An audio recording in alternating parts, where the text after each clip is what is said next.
1970년대 초 영국 런던의 한 은행 회의실, 가난한 한국의 한 사업가는 우리는 1500년대에 이미 철갑선을 만들었어. 영국보다 300년이나 앞서 있었는데 산업화가 늦어져서 아이디어가 녹슬었을 뿐이라며 500원짜리 지폐를 꺼내들었습니다. 현대그룹 창업주 정주영입니다. 이 유명한 일화는 단순한 협상 기술이 아니었습니다. 그는 과거와 미래를 정확히 꿰뚫어보고 있었던 겁니다.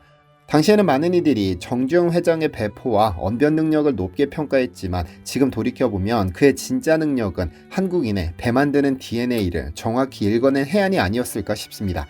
그리고 50년이 지난 지금 그의 예언은 현실이 되었습니다. 미국은 해군 함정과 군수지원선 건조가 지연되며 큰 고민에 빠졌고 도움을 줄 수 있는 동맹국을 하나하나 둘러본 끝에 대한민국을 선택했습니다.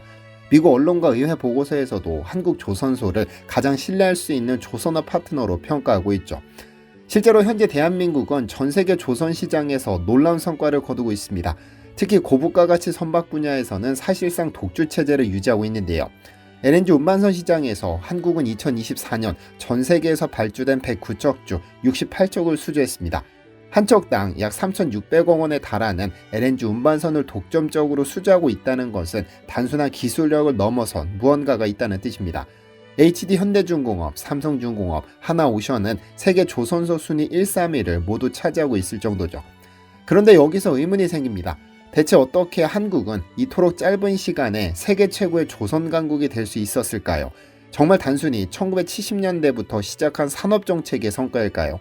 이에 대한 비밀을 풀어줄 600년 전 선박 한 척이 얼마 전 바다 위로 떠올랐습니다. 안녕하세요, 디스멘털입니다. 정주영 회장은 거북선을 대표적으로 언급했지만 우리 민족이 배를 만들고 바다를 활용해온 역사는 훨씬 더 깊습니다. 삼국시대 백제는 일본에 배 만드는 기술을 전했다고 알려져 있고 고려는 청자를 실은 화물선을 동아시아 전역으로 보냈습니다. 조선시대에는 전국에서 걷어들인 쇠곡을 바다로 올려보내는 국가 물류망, 즉 좋은 체계까지 완성시켰습니다. 다시 말해 우리 조상들은 이미 수백 년 동안 바다를 통해 나라를 운영해왔다는 겁니다. 오늘날 우리가 전 세계가 우러러보는 조선업 강국이 된 이유는 단순한 산업 경쟁력이 아니라 오래전부터 바다를 통해 나라를 움직여온 천년짜리 기술 DNA 덕분입니다. 그리고 그 증거가 최근 실물로 등장했죠.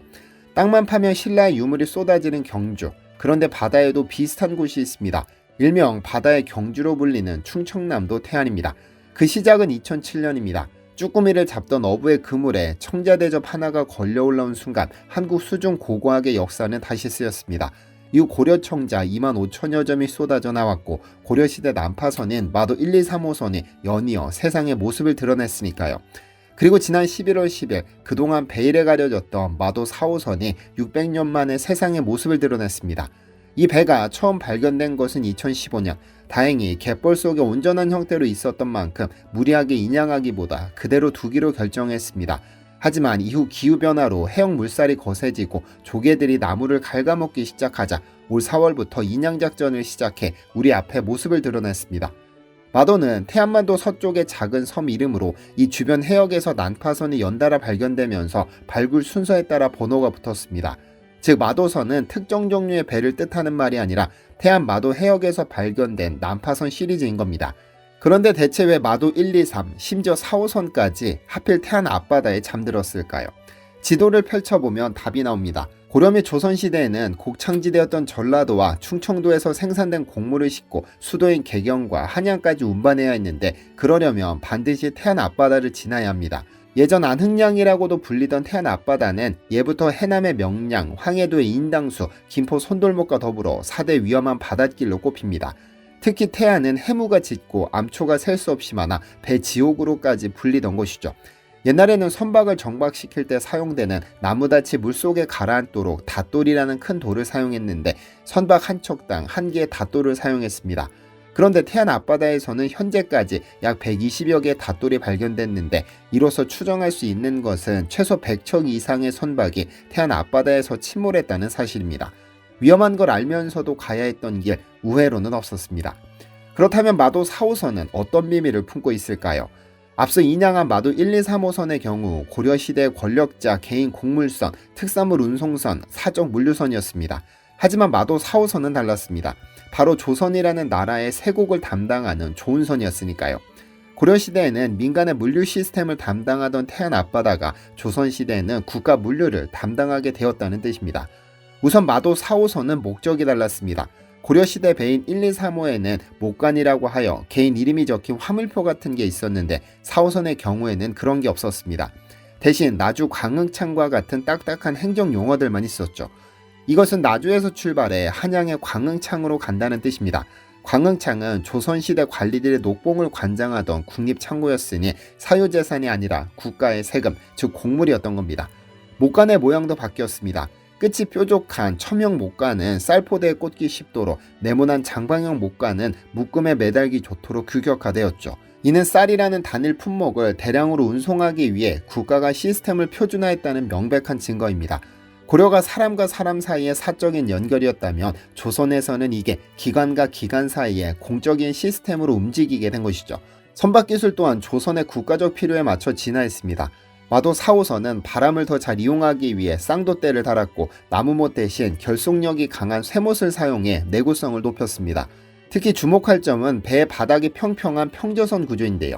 서양의 배들은 바닥이 뾰족해 깊은 바다를 가르기 좋지만 조수간만의 차가 크고 갯벌이 발달한 한국, 특히 서해에서는 썰물 때 배가 기울어지거나 부서질 위험이 큽니다.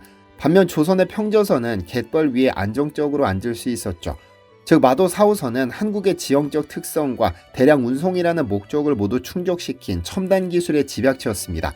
그리고 그래야만 했습니다. 세곡선이 침몰하면 단순히 쌀이 사라지는 게 아니라 한양의 관리들과 군인들이 굶어야 했고 국가 운영이 마비될 수 있었으니까요. 그런데 이런 의문을 가진 분들도 계실 겁니다. 우리 선조들이 태안 앞바다를 통한 물류 시스템을 가졌구나. 그런데 그게 정말 대단한 건가? 라는 의문 말이죠. 언뜻 보면 그렇습니다. 역사를 보면 강으로, 바다로 배를 타고 물건을 실어 나르는 건 흔한 일이니까요. 하지만 다른 나라 이야기를 들으시면 여러 가지 의미로 우리 선조들이 대단했다는 걸 느끼실 겁니다. 먼저 고대 로마를 볼까요? 로마는 이집트와 북아프리카의 곡물을 수도 로마로 실어 날랐습니다. 쿠라 안나노이라 불리는 이 시스템은 거대했지만 그들의 무대는 지중해였습니다. 지중해는 로마의 거대한 호수라 불렸습니다. 물론 바다인 만큼 위험했지만 미친 듯한 조수간만의 차와 소용돌이가 몰아치는 태안 앞바다에 비하면 상대적으로 평화로웠죠. 일본 에도 시대 민간 카이센 시스템은 오사카에서 에도로 상업 물품을 옮기는 민간 중심의 해상 물류는 발달했지만 국가 단위의 물류 방식은 아니었습니다.